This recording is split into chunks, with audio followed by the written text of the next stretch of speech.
ناظرین السلام علیکم ورحمۃ اللہ وبرکاتہ۔ اس وقت مفتی محمد ہارون ندوی دامت برکاتہم العالیہ کی زبان سے خود میں نے سنا کہ حضرت مفتی صاحب اس وقت سورت کے دورے پر تھے اور وہاں MIM کے کچھ افراد آئے اور مفتی محمد ہارون ندوی کو MIM میں شامل ہونے کی دعوت دی۔ مفتی محمد ہارون ندوی دامت برکاتہم العالیہ نے جواباً ارشاد فرمایا کہ دیکھیں، جب تک میں اسد اویسی سے ملاقات نہ کر لوں اور کچھ چیزوں میں مجھے اعتراض ہے، شک ہے، جب تک وہ کلیئر نہ ہو جائے، میں ان کے جوابات ان سے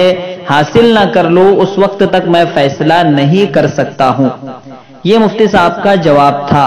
اور اس کے بعد مفتی صاحب نے ناظرین سے بھی مشورہ لیا ہے کہ آپ کا کیا کہنا ہے، تو میں بھی ان کا ایک دیکھنے والا ہوں۔ تو میں مفتی محمد ہارون ندوی دامت برکاتہم العالیہ کے اس جواب ہی کو دہراؤں گا کہ مفتی صاحب نے جو جواب دیا ہے کہ مجھے کچھ چیزوں میں شک ہے، جب تک وہ کلیئر نہ ہو جائے، اور بہت سے علماء کو بھی شک ہے، جب تک وہ چیزیں کلیئر نہ ہو جائے، یعنی مفتی صاحب کا جملہ ہے کہ بہت سے علماء کو بھی شک ہے، جب تک وہ کلیئر چیزیں نہ ہو جائے تو اس وقت تک MIM میں شامل نہیں ہو سکتا ہوں۔ تو واقعتاً مفتی صاحب کا جو جواب ہے وہی میری رائے ہے،